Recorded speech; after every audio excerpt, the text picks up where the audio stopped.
Okay, so this is Laura. Still trying to get out some stuff to you. Um, hang on. So it's telling you some things. Hang on.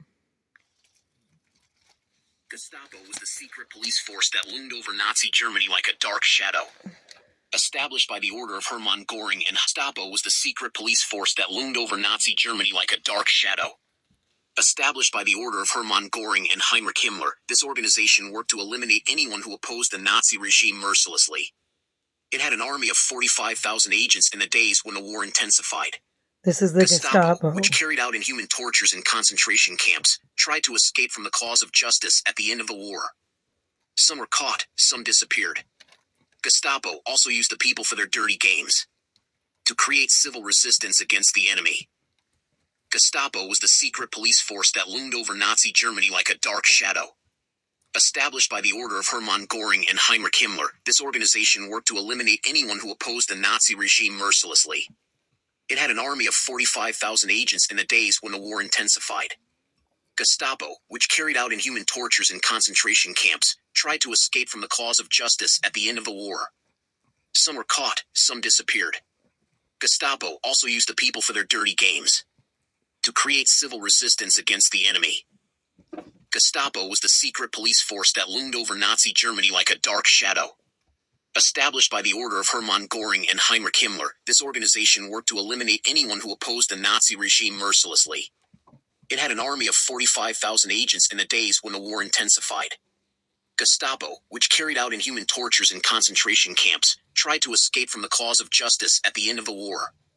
Some were caught, some disappeared. This is the Gestapo. Gestapo also used the people for their dirty games. This is what the president is trying to create, against the enemy. In my opinion. Gestapo was the secret police force that loomed over Nazi Germany like a dark shadow. Established by the order of Hermann Göring and Heinrich Himmler, this organization worked to eliminate anyone who opposed the Nazi regime mercilessly. It had an army of 45,000 agents in the days when the war intensified. Gestapo, which carried out inhuman tortures in concentration camps, tried to escape from the cause of justice at the end of the war. Some were caught, some disappeared. Gestapo also used the people for their dirty games. To create civil resistance against the enemy. Gestapo was the secret police force that loomed over Nazi Germany like a dark shadow.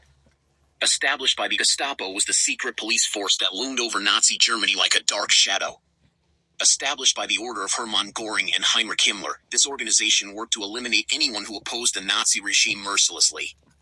It had an army of 45,000 agents in the days when the war intensified. Gestapo, which carried out inhuman tortures in concentration camps, tried to escape from the cause of justice at the end of the war. Some were caught, some disappeared. Gestapo also used the people for their dirty games.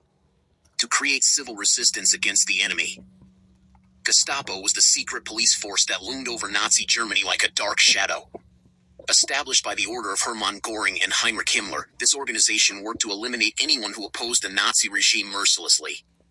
It had an army of 45,000 agents in the days when the war intensified.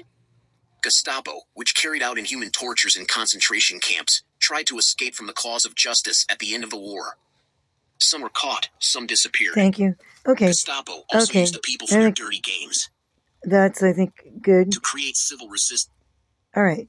That's what the Gestapo is.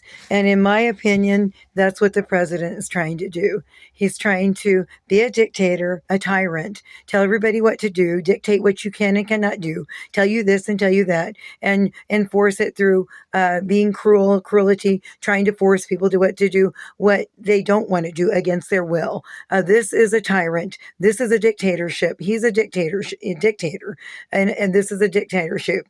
And in the dictatorship, there are many human rights abuses. There are many human rights abuses and many human right violations. We need to stick with our Constitution, which is another thing that I think that he wants to do away with.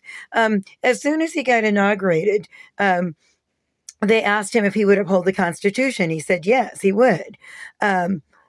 But if he's now trying to overturn the Constitution and throw it out so we don't have it anymore, then that's fraud, isn't it? Isn't that fraud?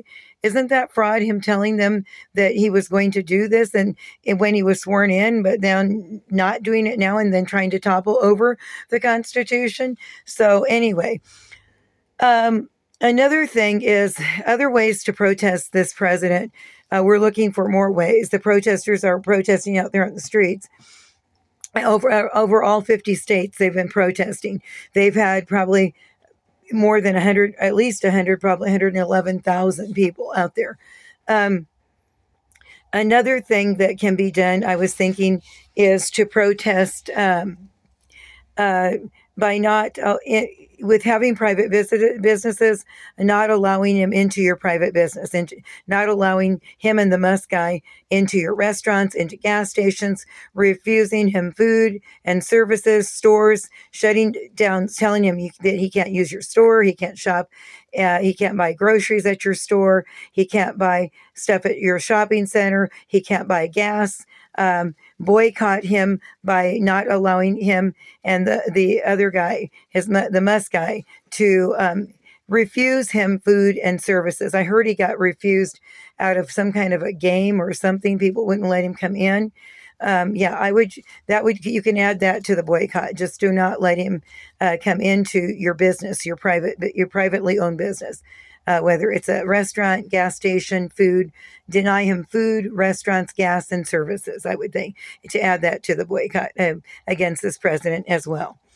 Okay, so there were so many things I wanted to talk about, and yet I haven't yet another. I want to tell you a story about a true story, but I didn't write it, but I just wrote down the heading of it. And let's see if I can find it here.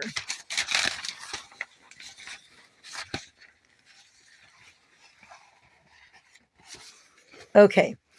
Let's see. This is called A Woman's Story. A Woman's Story. A Woman's Story. A Woman's Story. A Woman's Story. A Woman's Story. This is a true story. Okay. I fell in love with a president's son.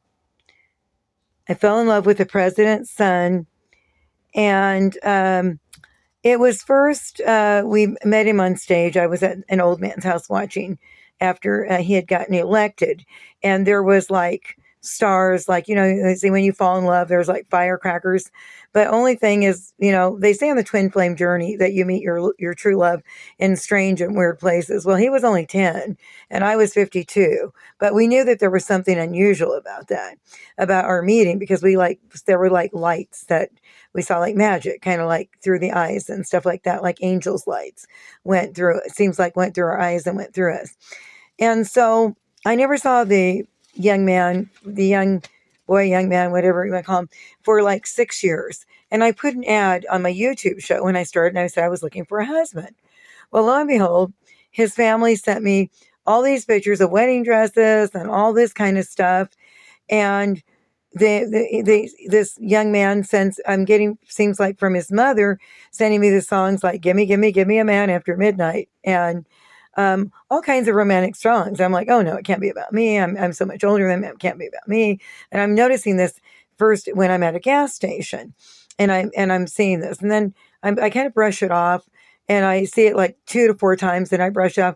But then over the last 6 months, before this guy becomes president, his dad, before the presidency kicks together, and while the rallies are going on, we have this relationship behind the scenes where he's like stalking me at my place and I guess courting me. And so, anyways, I fell in love with this guy, and he is the president's youngest son. We text message each other. He never confirmed it. He never said it was really him. I didn't know if I was being gaslighted or what, or ghosted, or if it was really him or not, because I keep asking him to confirm his identity, and he never would. But I thought he was the president's son, youngest son. But we continued text messaging each other. We text messaged each other for 6 long months. And in this time, the young son said, well, he had grown up to be older then, but he said that he acted like he wanted to kill himself or die over me, like, and he was like, and he said, "I'm not well without you." And then he told me over time that he was being horrifically abused. I'm so horrifically abused. I don't, I can't even tell you what's going on. It's so bad I can't even talk about it. So horrifically abused. And my life, you don't understand, my life is dark without you. My life is dark without you, he said. My life is dark without you. I basically am worried about the president's youngest son. And he said that he had trauma issues, childhood trauma. I'm worried about him having been abused. And it looks like this president, in my opinion, and from what I heard over the last 6 months from his son, looks like he abused his son. I'm wondering if he abused and sexually abused his children too. It says in the Bible, if a man can't even run his own house well, he can't be the bishop of a church if he doesn't take good care of himself and his family. I heard that him and his wife were going to get divorced. I don't know if that's true or not, but I heard that. So anyways, if anybody knows this youngest son, please keep an eye out to protect his son, because I think that this particular president is really insane and really crazy. And I hope he doesn't hurt or kill his son or do something to really hurt his son in any way. Okay, just wanted to put that out for food for thought. Get that out there. Please do what you can to protect his son, because I really do love him, and we've kind of been in love for a long time. Well, if you know, you know. Okay.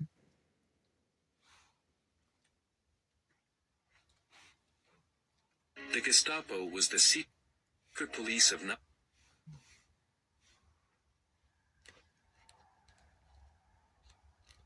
Bear with me, please. Senior officer of the prison war reporting, sir. Yeah, we have met, I believe. You may stand at ease, gentlemen.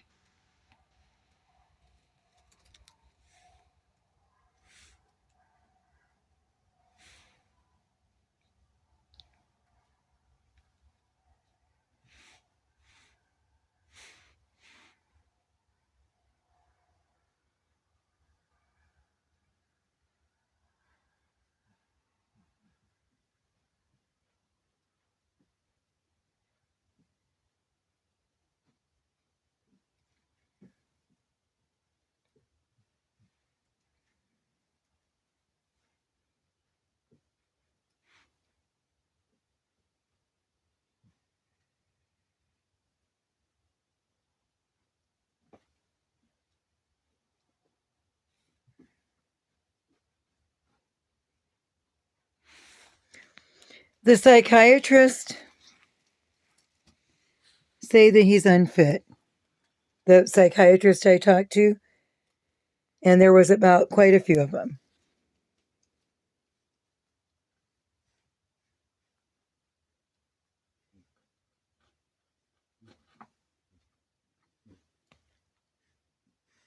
Has oído hablar de Dios, pero ¿alguna vez lo has sentido?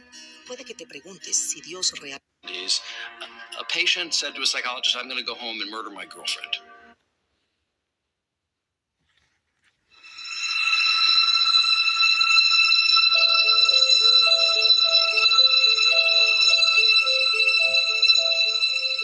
In the armed forces, there's a nuclear weapons program called the Personnel Reliability Program. Do you have personal defects? Do you have financial problems which could compromise you? Do you have a problem with infidelity? This is the program where they screen you to see if you can be trusted to hold an M16 to guard the truck that might carry a nuclear weapon. Not that it will, that it might. It also is the program where they determine whether you're an Air Force missile flight officer, whether you can go down into a bunker and be responsible to turn the keys on a Minuteman III missile.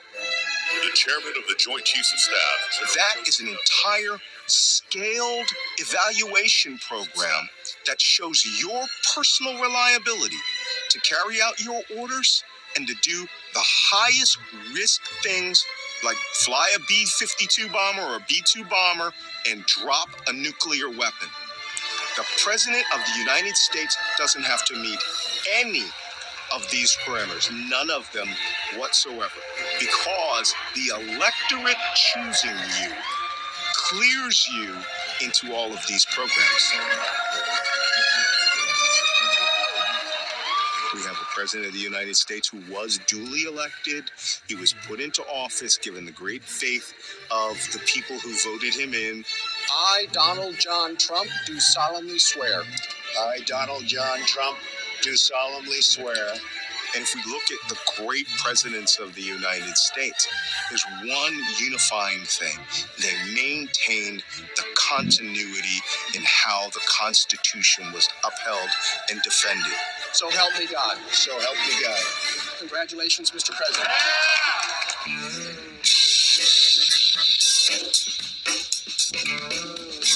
At first, it was mostly just political name-calling and insults, suggesting Donald Trump was a lunatic.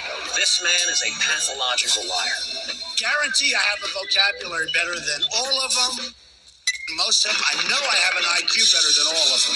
I'm very highly educated. I know words. I have the best words. But there's no better word than stupid. I don't know what I said. I don't remember. I could stand in the middle of Fifth Avenue and shoot somebody, and I wouldn't lose any voters, okay? But more recently, the conversation about the president's mental state has taken a more serious tone. I can't explain this crazy behavior, but I can call it crazy. We've taken this big, beautiful ship, and it's being turned around very quickly. I'm not a psychologist or a psychiatrist, but the guy needs therapy. USA! USA! I am the chosen one. And while almost everyone seems to have an opinion, could Donald Trump be unfit for office?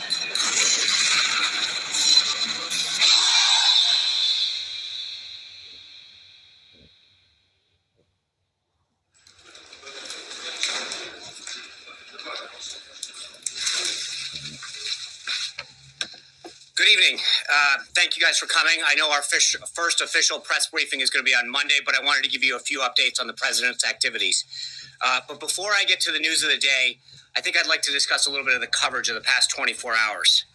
Yesterday, at a time when our nation and the world was watching the peaceful transition of power, some members of the media were engaged in deliberately false reporting.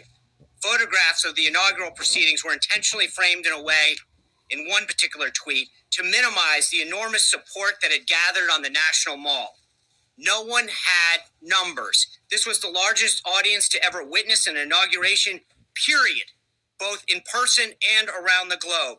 Even the New York Times printed a photograph. Why put him out there for the very first time and utter a falsehood? Why did he do that? It undermines the credibility of the entire White House press office on day one. Don't be so overly dramatic about it, Chuck. You're saying it's a falsehood, and they're giving Sean Spicer, our press secretary, gave alternative facts to that. But the point remains. Wait a minute. Alternative facts? Look, alternative facts are not facts. They're falsehoods. My name's George Conway. I'm a lawyer. I'm a litigator. I principally practice securities litigation.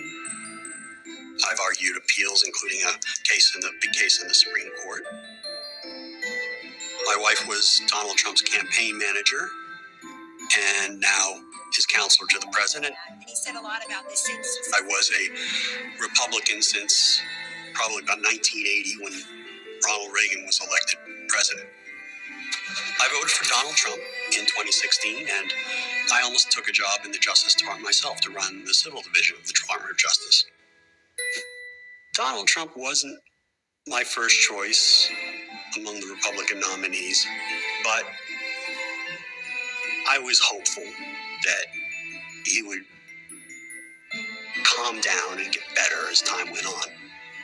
He started to show a little more discipline. He would only go off the rails every third day instead of every day. But the problem was, once he got into the supreme position of power, he lost some of his incentive to be disciplined. And I'm thinking at this point in time, what is wrong with him? Donald Trump is like a practical joke that got out of hand. That's the problem. I didn't go into the administration for a lot of reasons, but the fundamental reason was it was a mess. I guess I must have been Googling Trump and mental health, because I clearly thought there's something seriously wrong with him. And I came across an article in Rolling Stone magazine, Is Trump a Malignant Narcissist? And a number of people like Dr. Gartner were interviewed. And as soon as I read that, I realized, oh, that's it. You cannot understand his presidency without knowing this. My name is John Gartner. I'm a psychologist. I taught in the Department of Psychiatry at Johns Hopkins University for 28 years. I've written some books, and I'm the founder of Duty to Warn, an organization of mental health professionals that believe that Donald Trump should be removed because he's psychologically unfit. My name is Lance Dotis. I'm a psychiatrist and a psychoanalyst. I've spent most of my research career looking at compulsive and addictive behavior. And I've become interested in the importance of psychology and politics in recent years because of the threat to our country. My name is Justin Frank, a psychoanalyst and a psychiatrist. I've been in practice in D.C. for about 40 years. Is Donald Trump fit to serve as the president and commander-in-chief? I can answer that with one word: no. Trump is a sociopath, a sadist, a con artist, a racist, a misogynist, a sexist in general, and I think it is a problem. How dare liberals, people on the left, try to undo democracy by accusing a president of being mentally ill without any basis? Look, these psychiatrists now who are trying to diagnose without ever having met the man. This is not the first time the left has gone at Republicans. They did the same thing to Barry Goldwater. They did the same thing to Ronald Reagan. Over 1,000 psychiatrists diagnosed Barry Goldwater and said he was mentally ill. They were then rebuked by the American Psychiatric Association and said, do not make diagnoses without seeing the patient. And they continue to do it today.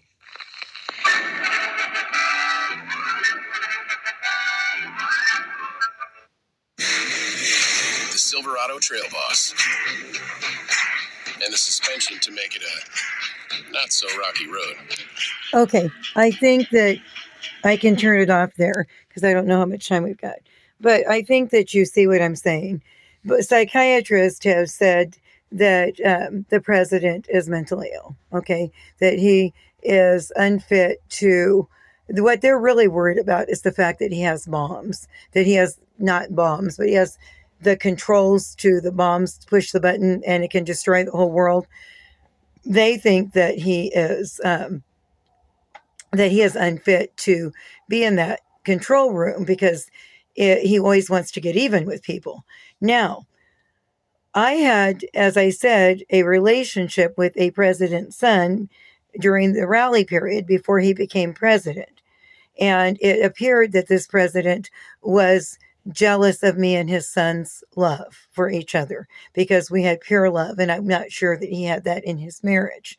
And so because of that jealousy, in my opinion, he walked into the inauguration mad. If you play the inauguration tapes, you'll see that he was very mad. And that was because, in my opinion, because me and his son were looking at each other and we were in love. Now, I had gotten a video from somebody that told me that the president was in love with me, or not was in love with me, but felt like he loved me for years and years and years, but I was too spiritual for him. This video went on for an hour. So apparently I got the feeling, in my opinion, that he was jealous of me and his son's love.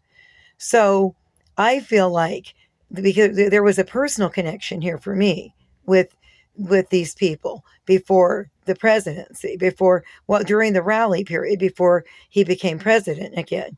So after I got some messages through the text messages that me and his son sends that I think he took over some of the messages because he was jealous and tried to come between me and his son. He said, well, I just said that to trigger you.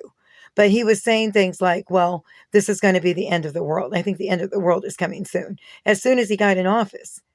As soon as he got in office, he got off on this cruelty streak. And the reason why is because he always wants attention and he can't stand anybody being happy, having happiness or anything that he doesn't have because it's always me, me, me. I want, give me, give me, give me. I deserve the best. I want. His son in the last 6 months had 2 black eyes, and I don't know where they came from, but I wouldn't be surprised if he did it. So I would really ask you to watch over his youngest son because we have been in love for a long time, and so that he doesn't hurt or kill him. Okay, but I thought if I gave you a woman story, it would show you that I have a personal note about this and feelings and things that have gone on that may indicate why he walked into the presidency mad, why he's been mad this whole time, and why he's been systematically taking out anger and cruelty on the people because he's been mad at me and his son because he was jealous of our love. And that started it. And now he's just gone on a rampage of cruelty, and I want to hurt, and I want to do this, and I want to hurt this person and that person, and I want to give segregation, I want to break these people up, and I want to separate the blacks from the white. And he wants to bring back America Great Again is how he was when he was a kid. He wants to bring back the world 75 years into the past, like it was in the 1940s, 1945. See, he's 77 years old. My mom was born in 1939. So he wants to bring back those times like in the 40s, the flapper eras, before even Elvis in the 50s. Somebody says, isn't that pulling back progress? Isn't that holding us back from progress? I mean, I'm old fashioned too. I like the old fashioned ways, but but people see what I'm saying. We don't need to go back into the 40s, 1940, 1945. We're talking about he's trying to bring it back when he was a child, when he was, 5 years old, 7 years old, 75 years ago. Do we really need to go that far deep into the past? I thought we were trying to progress future forward. At any rate, I felt like I needed to get this out to help, hopefully with the security of the country and let people know so that he doesn't hurt somebody. And then, and not his youngest son either, who I love dearly. And then I was thinking that, I want to build a new Republican Party, but I'm not saying I can do it fast, for poor people, brown people, and black people. And I would do it slowly but surely, a new Republican Party, which will be based on Abraham Lincoln, because I don't know that the hierarchy of the Republican Party would really appreciate us in there or understand us. And, they have we don't understand their stuff. It's too high up and lofty and too much billionaire stuff. But a new Republican Party for brown people, black people, and poor people. And you can still vote on the Republican ticket, and it would be based on our hero, Abraham Lincoln, who built log cabins and was wonderful. Said slavery just made him sick to his stomach, and he really loved and cared about people so very, very much. And he actually died for brown and black people. In the end, after my great granduncle Ulysses S. Grant was his United States General and President, is my great granduncle, and he helped Abraham Lincoln win the Civil War. Okay, Ulysses S. Grant is my great granduncle. So I would like to help, but I don't know what I can do. We can still vote on the same Republican ticket, but yes, slowly but surely, step by step, I'd like to help us to build, a new Republican Party for poor people, brown people, and black people. All right. And with that, signing off. And if you're in the night, hey, keep looking for the light. This is Laura Elizabeth Hazel May Witherspoon, looking for the light. This is Laura. See ya. And I did want to say, if the president amends his ways and becomes better, I don't mind him staying president. He worked so hard for it. I mean, I was on his side for 8 years. But if he doesn't stop this psychotic, negative I want to kill people. I'm a racist. I want to get everybody out of this country. I'm a fascist. I want to hurt this people. I want to separate brown and black people. Oh, by the way, we're all immigrants. We're all immigrants. The only people that weren't immigrants were the Native Americans, the Indians. And then he wants to take over their land. And I don't agree with him taking Canada either. That belongs to them. He's created so much chaos and pain and heartache since he's been in office. And he's only been in office for 2 months. So if he was to become good, I wouldn't mind if he finishes his presidency, if he did it like he did it before the first time. But I don't know if people can trust him after he's been showing his true colors and showing how mean and sadistic and cruel, the cruelty and human rights abuses and human rights violations and all the evil things that he's been showing us over the last 2 months. I don't know that the people would trust him anymore. But I personally don't have problem if he stays president, if he acts good and if he shapes up. And if he doesn't shape up, they need to ship him out. Please, judges, if he's not doing right, arrest him for 10 days. Like you said, he was going to be under arrest because if they said he was going to be under arrest. One of the judges said if he didn't, he had some kind of time limit he had to meet and stuff. And if that didn't happen, that he might have ended up on that with, arrest with that situation. But what I'm saying is, if he was in the joint for 10 days, it might help turn him around and make him realize that he's not above the law and that he has to obey. We want him to keep our democracy, listen to the judicial process, keep the checks and balances, filter through Congress and through judges so that the people stay safe, because we don't want a tyrant and a dictator like Hitler, whom we're afraid he's becoming, and also the Musk guy like Stalin. Well, this is Laura. Hopefully he does well, but if he shapes up, then I wouldn't mind him being president for the next 3 years if he acts like he did before. But I know people don't feel real strongly enthusiastic that he's going to be